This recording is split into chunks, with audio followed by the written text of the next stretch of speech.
Never run 65 more if we really want to do that whole credit sequence. I do. We are going to follow it through to the T.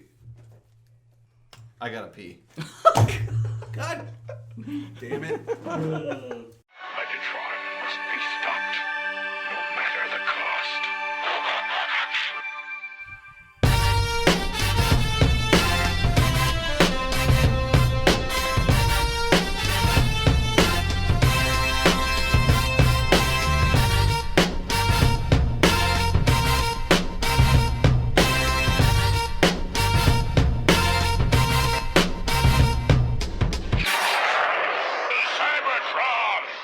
Hello, ladies and gentlemen, and welcome to the Autobot Decepticast. This is your weekly podcast that delivers a minute-by-minute breakdown of the 1986 Transformers movie. I need a lot of oxygen for that. Something new. No, I just ran out of air. I'm here with my dastardly and devious co-hosts. I'm Ryan.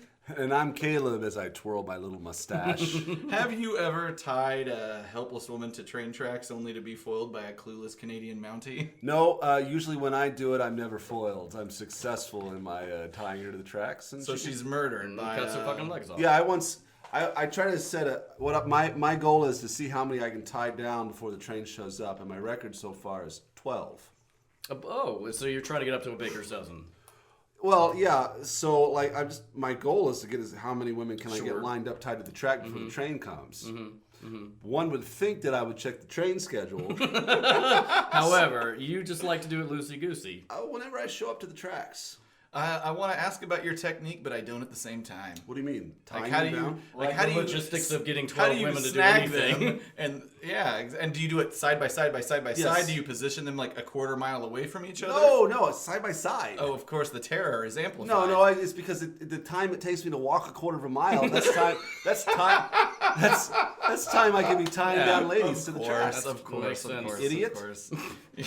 Absolutely, I deserve that. So, let's talk about the last episode real quick. Like, Hot Rod and RC, a little bit flirty. Sexual tension.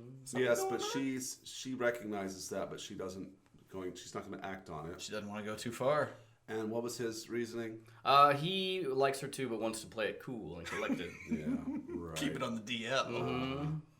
Autobots, I think we've learned that they have very little regard for child safety. Sure. I mean, just Daniel, who knows? They're almost amused by child endangerment. It's shocking he has lived this long.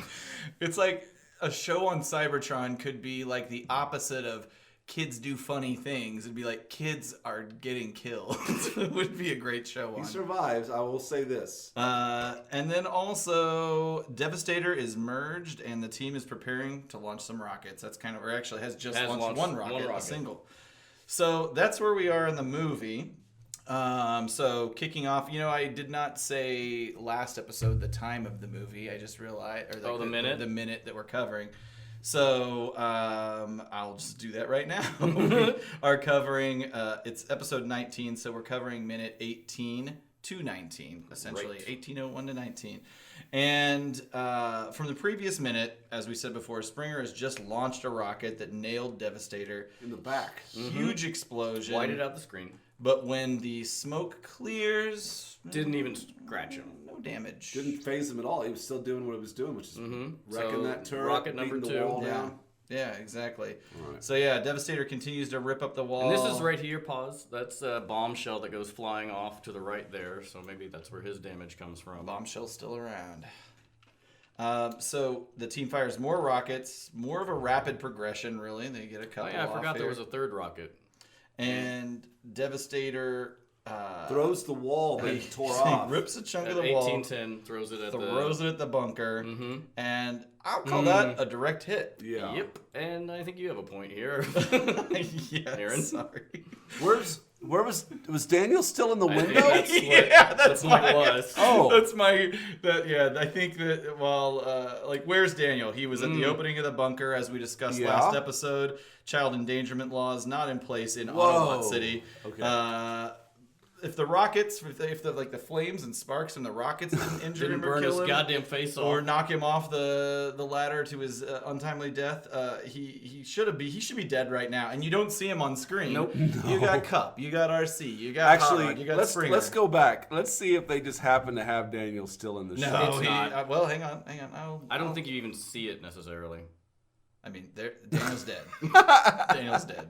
Yeah, Daniel's that's dead. for sure. They should have his body just over here, off to the side. Anybody wants to 18, also Jesus. animate that at Christ. 1811. at 1811. So you're right. Daniel He's- bloodily flying. He's dead. He's not on the ground as far as I He can was tell. up looking out the window. Unless one of them had any spark of responsibility and said, "Hey, Daniel, get down there and go over here behind us." No, he's dead. I also this is interesting too because the whole catapult thing. Well, that was pointless. Well, that didn't. They got 3 shots in, all that effort. And I think it's. I mean, this movie's brave enough to show you that not everything works, and you'll probably just fail. And so, okay, great. Daniel killed in the face the way he deserves it, as far as I'm concerned. The next sequence we see some. Well, first of all, I guess I just to put the lid on that trash can. I love, even though the animation's not that great, I think that's still a well drawn and well done sequence in terms of just the angle.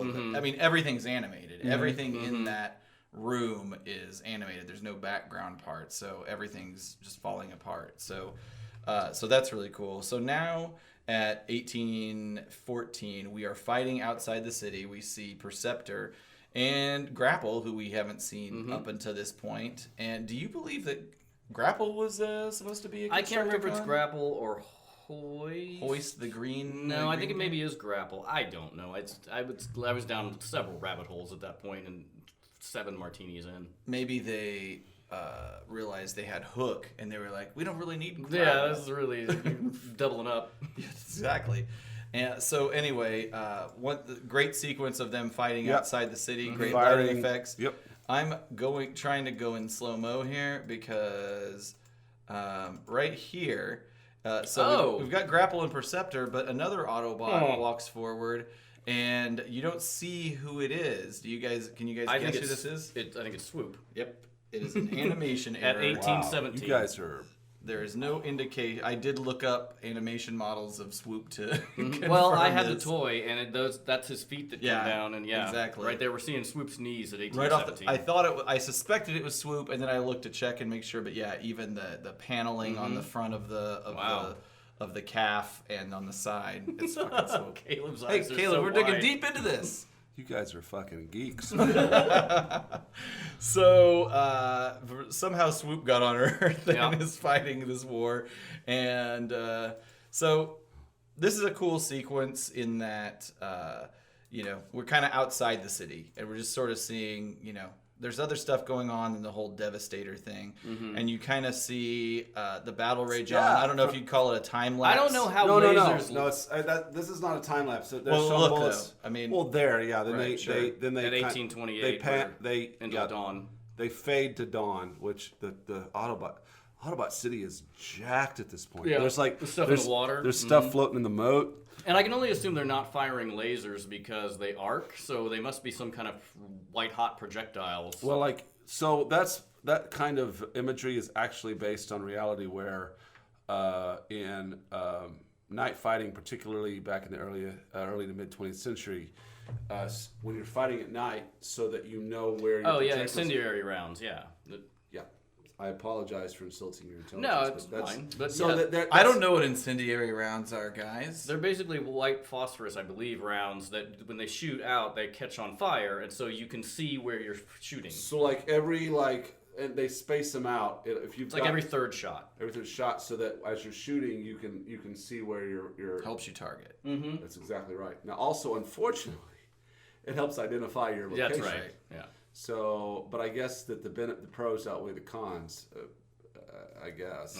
Sometimes. Well, I guess Sometimes when you you're win, dealing with sometimes you lasers or not lasers or high bolts or plasma or whatever these guys are Railguns, shooting, but the way that it's all lit up anyway. Right, but the way that they were displaying that is Yeah, probably based on footage of combat where there's a lot of incendiary rounds being That's used. interesting. I didn't know that was a thing. Like I've seen footage of being able to trace if you can see ammo at night. I just figured it was because it was so hot. Like the ammo was hot, and so you could see it. I didn't know that was a special kind of round. I used to think that too, but I found that they were intentionally lighting those up.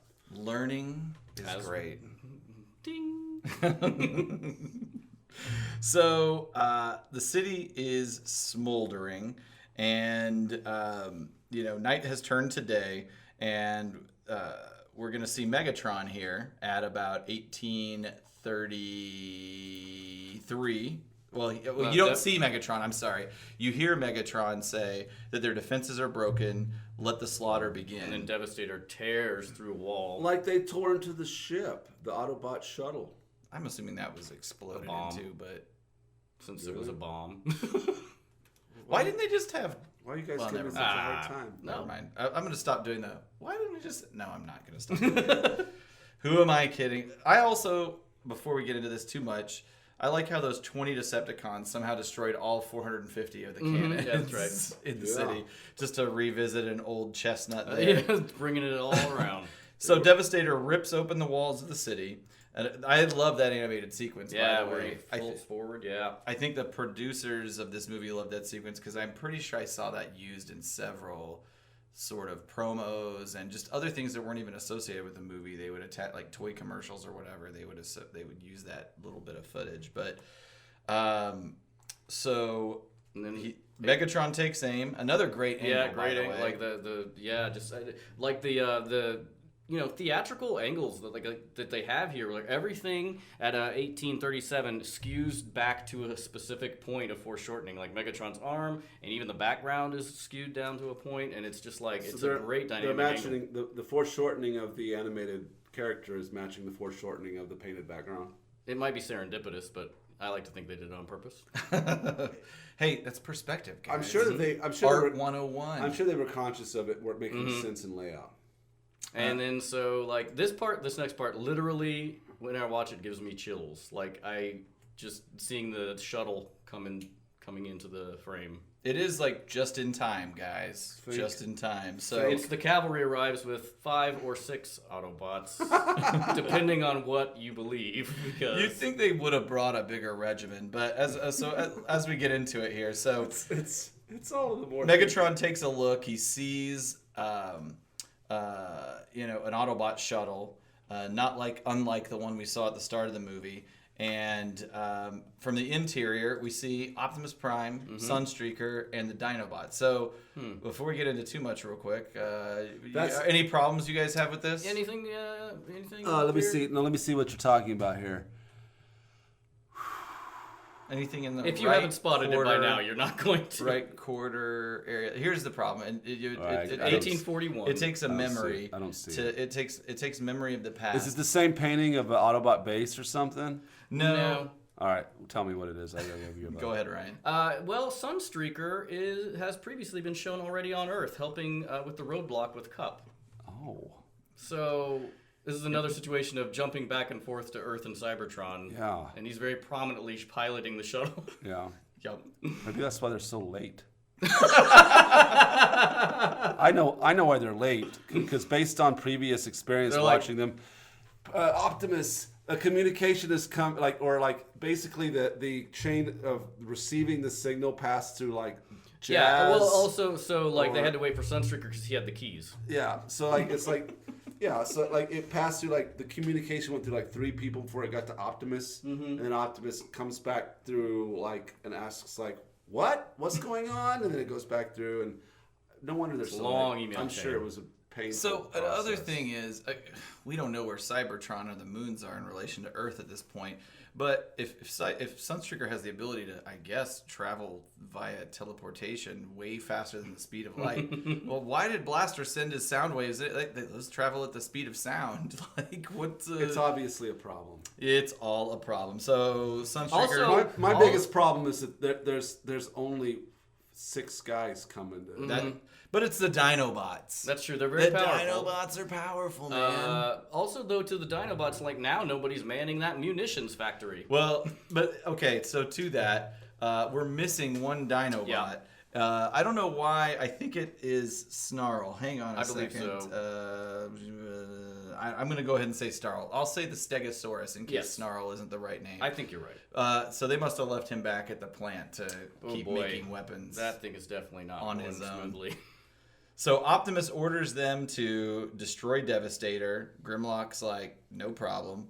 And then... I like it too because they have like a history, the Dinobots and Devastator tangling. That's true, yeah. And that makes sense in the context of where the show was, at least by the time they started animating this movie.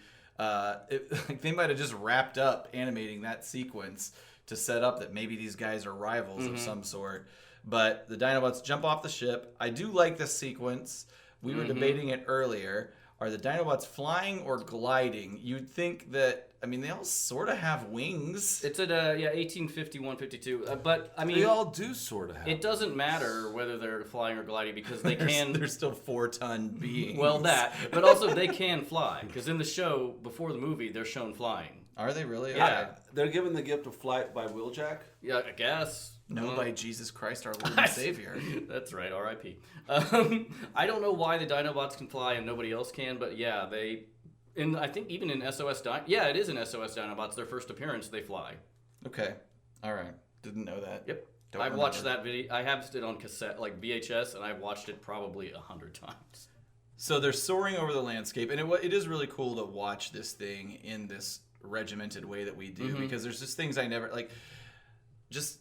I mean, we were a kid when we watched it, so you take a lot of things for granted. But the way that they're soaring over the landscape, like this could be the same landscape that Hot Rod and Cup were driving through, and then they get over the mountain, the city rises up in the background, and then they're flying down upon the city. Grimlock gives an order for them to transform. I guess they're just more powerful, and that's it. What I thought. And then the next sequence, you see Grimlock on his own. About soaring to down land on. Devastator. Oh no! Wait, I'm sorry. We're not there yet. We've surpassed the minute. Devastator comes up. He looks. I can't tell if Devastator's look is one of. I think it's concern or just ready to rumble. I think it looks like surprise. It's surprise. Yeah. It's definitely surprise. Like here we go. I didn't know you guys. It is true. I guess these reinforcements are supposed to be somewhat of a surprise. There he is. Oh, that's definitely surprise. Okay, all right, and then Grimlock is coming down upon Devastator. Okay. So here's what I'm thinking. I'm thinking that Grimlock's flying down from the sky. No doubt, an awe-inspiring attack is about to happen that will immediately debilitate and destroy Devastator, ending the war. Movie over. Are you going to do this every episode? Every episode we have a moment like this. I see a cliffhanger. Yeah. All right. Nope. Okay. Nope. All right. Well, thanks. I'm not engaged. Thanks for talking. One thing before we go into anything else that I'd like to talk about. I didn't know that Autobot City had a moat until watching this episode. Even the previous episode you mentioned, there's a moat. About it. Or no, I think it was this. Yeah, you talked about it earlier. And I just I got a moat. I wish they had a crocodile kind of floating. I didn't think it was a moat. I had like a jungle safari at Disneyland. I didn't think it was a moat as much as that was part of the hydrodynamic plant. It is totally. It's got to be, but I just. But there are bridges that go over it, presumably, like in. They try. Rod. That's right. They had that bridge. Yeah. They All right. Well, I'm just a dummy. Nah. Well, no, you're not. You're not a dummy. Well. Okay. Let's do. Okay. Well, what do we want to do first? Voice actors or script deviations? Let's do the voice actors. Okay.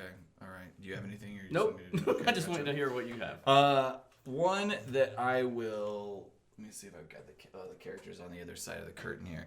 But I'm just going to mention this for content purposes. He doesn't actually have a line in the movie, and so I won't spend a lot of time on it. But a gentleman by the name of Peter Renaday, apologies if that's mispronounced, did Grapple. Grapple is the guy that maybe was going to be a Constructicon. Maybe, yeah. We don't know. And he was a great utility player, over film, television, and video games. And his most famous ongoing role is that of Master Splinter from Teenage Mutant Ninja Turtles. So he didn't have a line in this movie, but in the general G1 cartoon canon, he is a guy that was around and his character's on screen. But the big one for this particular segment, and just big one in general. Gregg Berger was the voice of Grimlock and also Skyfire, and also Long Haul. And I don't know if you guys remember a rather minor character named Outback. He was the Australian. Oh, no rules, just right. That was his catchphrase. Is it really? No, it's a commercial. Steakhouse. Damn it! That's a knife. That's not a knife. No knife. That's not a Decepticon. What kind of Australian references can we fit in this? You're doing more No, Michael Caine. that's. I'm that's doing not- Michael Caine as the Australian in Dirty Rotten The Scoundrels. size of a tangerine. Put some shrimp on the barbie. Oh, that's right. He was an Australian in that's Dirty right. Rotten That's true. Scoundrels. All right, at the end. Unfortunately, big reveal. he is a mute.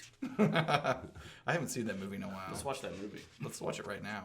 You've got to leave Let's it do a for. podcast We're going about to that keep you movie. late. Gregg Berger it has got a lot of credits to his name. Another interesting point of trivia is that sometimes he substitutes for Peter Cullen as the voice of Eeyore in various media, just as a side note. So maybe if Peter Cullen, God forbid, ever Ties. meets his maker, maybe Gregg Berger will be the guy that takes over Optimus Prime. never happen. That's conjecture. He has quoted that he prefers characters that think before they act, but Grimlock is still a favorite character of his. Grimlock's New Brain, do you remember that episode? Yeah, where he Season becomes a 3? genius. He builds what the Computron. The Technobots. Technobots. That's it. He essentially used his Skyfire voice for that character, which Skyfire was never around in Season 3. I think they quit using Skyfire for copyright purposes. Because That it was always just a copy of another. It was always a vehicle, litigious character that they included. But his other majorly iconic role outside of Transformers is, this is going to be a weird one, guys. He Porn. always did Odie, the voice of Odie in the Garfield cartoon franchise. I mean, there's no voice; it's just sounds. But Barking. Barking, yeah. He has a few. He has lots of credits to his name, as all of the voice actors we look at do. But on screen, one that was really interesting to me was that he was in the movie Police Academy: Mission to Moscow. oh boy, what number I've is that? never one? heard of that I one. don't remember. It was a late era Police Academy. Was movie. it after the Academy fall of 7. communism? Probably. Well, it was. Yeah, we were getting along, so probably. It's post I don't Rocky know. 4. Yeah, post head of the class episode. That's right, where they went to Mexico Mexico. Oh, what have I become? No, Mix a USSR. That's right, Moscow. none of that happened. Okay. He was one of the cops that was one of the Russian trainee cops that the U.S. Police Academy guys. I Why don't would think they I- hire those bozos to go I don't to think I ever Russia? saw that one. Garfield, Simpsons, Powerpuff Girls, Spider-Man, G.I. Joe, Batman, all of the All the hits. Those are all ones that a lot of these cats cross over into. Video games, Grand Theft Auto franchise, Monkey Island. He's been in some Final Fantasy stuff, Metal Gear Solid stuff, any Transformer game that basically has Grimlock in it, he does it. So that is Gregg Berger. He does cons all the time. He's kind of a con staple, and so there's lots of opportunity to hear him do his thing. I'm sure, which is probably all the time is a do the voice. I mean, it must be all these guys. Like that's all anybody wants is like just do some extemporaneous stuff in the. You're voice. at a Transformers convention, right? So you know that. Well, you know what's up. Hey, would you do Odie? Greg, I know we're at a Transformers convention, but what I want to hear is fucking Odie. Fuck you. So, let's go into our favorite segment of the show. Grip deviations. You have any? I do, but you go for it. Okay. You'll probably have what I have. That's possible. I mean, these are kind of all over the place, but in the script I have, it doesn't show up until the Dinobots show up, but it's kind of interspersed. There is a part where there is one line that Springer says where he says, "I got better things to do tonight than die." The line in the script is, "Let's make sure he can't take advantage of it." Talking about Megatron, and I'm like, well, I'm glad they punched that up. By deleting it entirely. That's right. Let's just leave that out. And then inside the screen, whenever Devastator is punching the wall, it goes to Ultra Magnus, and he says to Wheeljack, "Devastator's almost reached our inner defense membrane," which is a weird Why? It makes me sad to know that in a version of this script, Wheeljack was still alive. Yeah. I mean, he had that zoo of Predacons or what, Autobots to. Oh, okay. Yeah. Go on. Oh, wow. Because the Ultra Magus says to initiate Dragon Beast, which is where the Dinobots use their combiner mode to form a giant dragon, which is a mechanical-like beast which breathes lightning bolts, which emerge from its maw like the stylized ocean waves in a Japanese print. So, okay, we know that the only reason, well, I don't know if it's the only reason, the main reason Autobot Combiners Superion Defensor aren't in this movie is because this movie was being produced concurrently with the television show, and the writers and producers of this movie had, they didn't get the memo that was happening, I guess, or just whatever. Scramble It's City. whatever happened. So in the interim, they created this totally whacked out, crazy combiner to compete with Devastator. And anyway, it's just wild that they created the most psychedelic nutballs. It's really combiner. out there. Meanwhile, the guys doing the TV show create they're basic combiners. It's Yeah, just, but they're not trying to reinvent the wheel. There's a lot of baggage with the how the lightning is coming out. How do you say how it's coming out of the mountain? From his maw like stylized ocean waves in a Japanese print. You know, Okay, those jagged edges. Right, the famous Japanese print is. Isn't it called the wave? Or? It's by an artist called Hokusai. And Hokusai did like a series of these stylized waves. He was a very famous Japanese artist back in the 19th century. Wave painting has a lot of importance in Japanese culture because when the Mongolian Empire tried to invade Japan, there was a divine wind known as kamikaze. That sunk them and crippled the Mongolian fleet and prevented the Mongolians from invading and taking Japan as part of the Mongolian Empire. I wonder if there's any baggage or any kind of. I can't imagine. Am I reading it? I can't imagine Ron Freeman knows that. Okay, I'm reading into it. But that's interesting. Like that's really I didn't know that. But the all. artist for that famous series of paintings he's called Hokusai. Awesome dude. You should check it out. Yeah, no, I love those paintings. It doesn't seem inconceivable to me that Ron Friedman would be the type of guy that would know that. All these toys have Japanese heritage in their previous storylines, so it seems like. He's an inquisitive guy. He's no dummy. Could be. He's kind of the whenever he Stanley comes on of the show. Transformers. Whenever he comes on the show, all these are going to be talking we'll points. grill him on Hokusai. Right. And so that is they grapple like it says Dragon Beast will annihilate Devastator. There's like 20 A's here. So they just start scrapping, and then that's when Prime's shuttle comes down, and the Dinobots are released, and then the next big deviation I have will be the next episode. So, well, I'm looking forward to that because I'm hypothesizing in my head that it's Dragon Beast plus Dinobots versus Devastator versus what we got on screen. That seems so much more epic. The only thing that I have that you didn't cover is that at some point Devastator must have torn into the pillbox that Hot Rod and the group are in because the script I have indicates that he grabs Hot Rod and Cup and has both of them in his hands and is crushing them.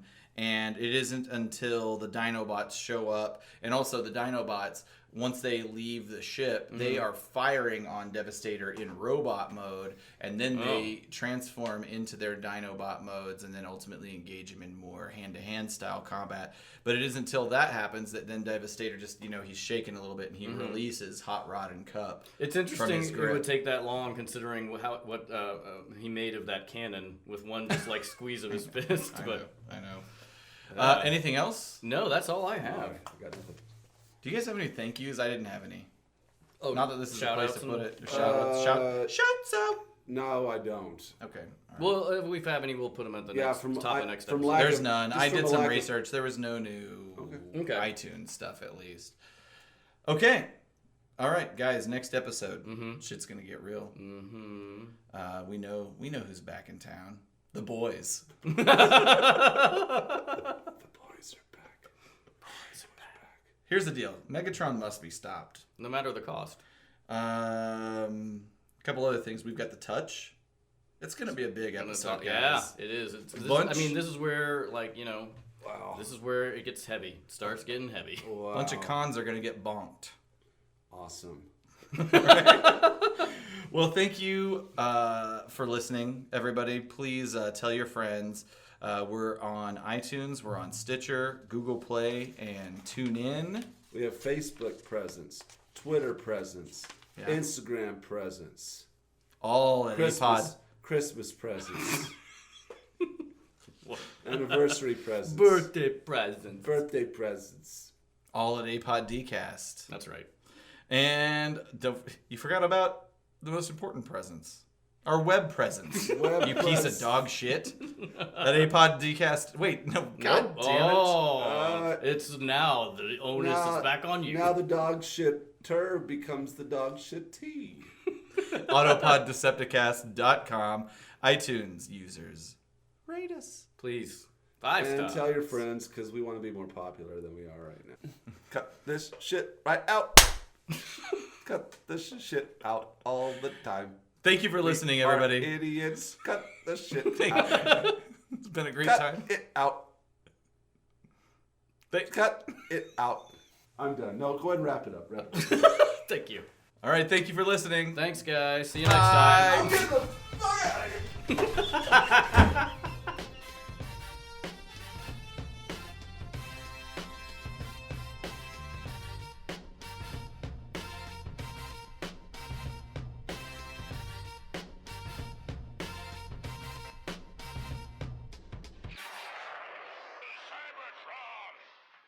Cybertron! I worked from home last Thursday, and usually when I work from home, I watch horror movies on Shudder that I can cast to my TV. And I watched one called Deathbed, the bed that brings death, or something like that. It's Deathbed from 1976, and it's a bed that eats people. And it ate this guy's hands into skeletal hands, but they're still on him, and he seems fine. Yeah, it seems pretty cool about it.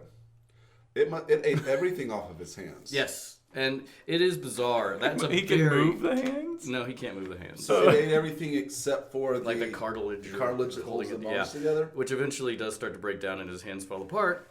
It actually does do that. Yeah. This movie is so weird. It is like a visual poem. Almost everything is done in voiceover.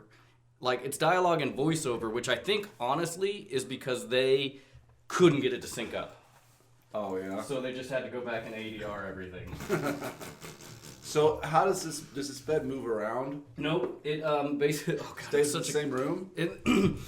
Yeah, and basically, like, one of the people, the narrator essentially in it is this guy who had consumption and was dying in the bed, and the bed, I guess, didn't want to eat him because he was diseased or something, so it just put him behind one of his paintings, like trapped him behind one of his paintings. What do you mean? I don't know. He was just in a little crawl space forever behind the painting. Like, How does it do that? I don't know. How does it move? It was built by a demon who killed a woman and dripped the blood onto the bed, and so now it's a demonic bed, and then it's How does weird. it eat people exactly? It dissolves them, basically. Like, this foam comes up and they go down into this amber liquid. So it's like digestive. But there's also fluids. chomping noises. Like, Yes, it's fucking weird. I'm not sorry I watched it, but it feels like about 2 hours. It's an 82-minute movie. And I'm like, you couldn't even eke it out to the 90-minute mark. I think a lot of why it's so slow and weird is they filmed the movie and they're like, oh fuck, we have 40 minutes of footage. So there's a 3-minute scene of a woman crawling away from the bed just to have the bed whip out a sheet and pull her back. I'm like, god damn, we could have skipped all this. I'm assuming you knew this was disturbing. going to be bad going Yeah. in. Okay. Yeah. There's a lot of those. There's like, it's not one that I'd do they rewatch. destroy the bed? Does the bed Yeah, beat the bed? it gets destroyed. Okay, well. How do they beat the bed? Basically, once every 10 years, the demon goes to sleep for like an hour, it seems. In the bed? No, just in a tree. You never see the demon, you just see eyes floating. So the demon doesn't sleep in its bed that it made? No. It sleeps in a tree. It sleeps in a tree. Once every 10 years. That's the dumbest thing I've ever heard. It doesn't So sleep wait, is the demon the bed? Are they No, linked? Or the they're demon linked. casts a spell on the bed and the bed doesn't I think fit it was unintentional to make the bed. Is the bed sentient? Yes. Okay. It's Why like does his the pet. demon? What's the benefit the demon gets from having? You a don't bed? find out about the demon until halfway into the movie, by the way. That's not made clear until halfway You in. only see its eyes. Yeah, and How do you know it sleeps in a tree? Because the narrator tells you all this. It's all this. It's all just exposition. Like almost the whole movie is exposition, just a data dump. And then all of a sudden, like the guy goes, "Oh, the demon's asleep. I can talk from beyond my painting." And then they destroy the bed. No, it's not that. What has more? What's the name of this movie? It's like Deathbed, the bed that eats death, or something like that. There's What's a got weird- more exposition, Deathbed or Scramble City? Oof, that would be a close one. Yeah, that'd be a tight race. The Autobots are a good race of robots from Cybertron. In case you didn't know, we're going to talk about that. Now the for 10 more Decepticons have minutes. figured out that they've built Scramble City. Do you guys want to do this thing? Yeah. Yeah, let's do it.